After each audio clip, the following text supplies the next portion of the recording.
Hello বন্ধুরা, আপনারা সবাই কেমন আছেন? আশা করি খুব ভালো আছেন আর সুস্থ আছেন। আজকে আমার কাকু এসছেন, তো কাকু বললো যে মাছ ধরবে। বাবা বললো চলো তাহলে মাছ ধরা যাক। দুজন ভাই মিলে চলে এসছে মাছ ধরতে আমাদের পুকুরে। কিন্তু ব্যাপারটা হয়েছে কি না, পুকুরে জাল ফেলা হয়েছে অনেকবার, কিন্তু মাছ পড়েছে এইটুকু। মানে এত কম মাছ, কি বলবো, মাছের খাবার দিয়ে ফেলা হচ্ছে তবুও মাছ পড়ে না। মানে জালটাকে পরিষ্কার করতে করতেই একদম দিন কেটে যাচ্ছে, এমন ব্যাপার। তো কিছু করার নেই। তো আজকে যখন মাছ ধরার প্ল্যানিং করাই হয়েছে, সেই ভেবে আমরা একেবারে রেডি হয়ে চলে এসেছি। তারপর আমরা ভাবলাম এ পাশে তো পড়ছে না, চলে যাই একদম ওই দিকে, জঙ্গলের একটু ভেতরের দিকে। তো পুকুরের ওই পার দিয়ে আমরা জাল ফেলবো, তাকি যদি মাছ পড়ে। সেই কারণের জন্য আমরা ওই দিকে, এই যে জঙ্গলটা দেখতে পাচ্ছ, ওই দিক দিয়ে পুকুরের ওপারে চলে যাব একেবারে। ঠিক আছে, কিন্তু এখানে সরু একটা রাস্তা আছে, তো যেতে খুবই অসুবিধে হয়। তো বন্ধুরা, অসুবিধা হোক আর যাই হোক, আমরা এই জঙ্গলটার ভিতর দিয়েই যাব। তো এই যেতে পারছিল না, তাকে হেল্প করলাম। তারপরে একদম পুকুরের এপারে এসে আমরা জাল অলরেডি ফেলে দিয়েছি, দেখতেই পাচ্ছ। তো কাকু জাল টানছে, দেখি কি পড়ে। সেই আশায় আমরা একেবারে ওয়েট করছিলাম, কিন্তু বেকার হয়ে গেল। একটাও মাছ পড়েনি, দেখতেই পাচ্ছ। দেখো মাছ, দেখো একেবারে বেকার, কোনো মাছই পড়েনি। খুবই মন খারাপ হয়ে গেল। আর এত মন খারাপ হয়ে গিয়ে আমরা বললাম কিচ্ছু করার নেই, চলো চলে যাই, একদম বাড়ি চলে যাই। আবার আমাকে এখন বাবা বললো যে যখন এখানে মাছ পড়ছে না তখন চলে যাও পানিপাড়ুর মার্কেট, কেননা এখন 11টা বেজে গেছে, মাছ পাওয়া মুশকিল। কিন্তু ঘরে মানে যত বন্ধুরা এসছে, সব রিলেটিভরা এসছে, তারা তো খাবে, কি খাবে। তো কাকু এসছে, তার জন্য আমি কি করলাম, একেবারে ফটাফট গিয়ে একেবারে বাইকটা নিয়ে বেরিয়ে পড়লাম পানিপাড়ুর বাজারের দিকে। কেননা আমাকে মাছ যে করে হোক আজকে কিনতেই হবে।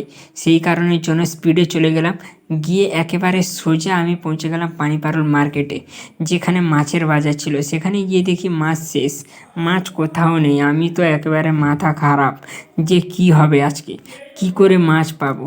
অনেক ঘোরাঘুরি করলাম চারিদিকে, এই ছোট মাছ, মানে মাছও পছন্দ হচ্ছে না। কয়েকটা মাছ পড়ে আছে, এইগুলো পড়ে আছে, আর কোনো মাছ নেই। আমি বললাম, তারপর বন্ধুরা পুরো পানিপাড়ুর মার্কেটে মাছের পুরো বাজারটাকে একদম ঘুরে নিলাম আমি ভালো করে।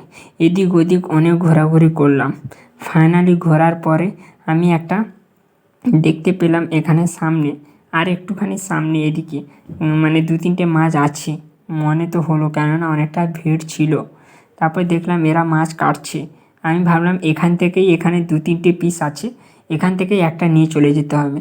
না গেলে আর মাছ পাবোই না, আজকে সারাদিনের জন্য গেল একেবারে, আর খেতেও পাবে না কেউ।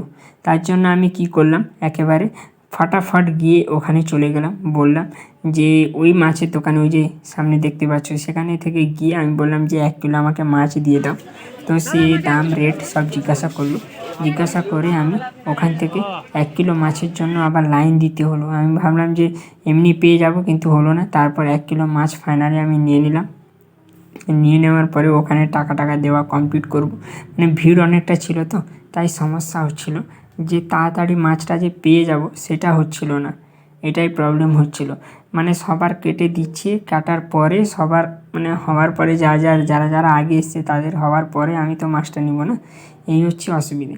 তো তারপর আমি মাছটা নিলাম, নিয়ে একেবারে বাইক নিয়ে রওনা দিয়ে দিব বাড়ির দিকে। কেননা ফটাফট যেতে হবে, ঘরে রান্না হবে, সবাই ওয়েট করছে, কেননা বেলা অনেকটা হয়ে গেছে। সেই জন্য আমি বাইকটা নিয়ে ফাটাক করে একদম রেডি হয়ে একদম স্পিডে চলতে থাকলাম। তারপর সোজা গিয়ে মায়ের হাতে দিয়ে দিলাম, মাও রাঁধতে বসে গেল। তো বন্ধুরা, এই ছিল আজকে, মানে দিনটা খারাপ কি ভালো বলতে পারবো না, এরকম ছিল। তো আজকের জন্য এই ভিডিওটা এইটুকু।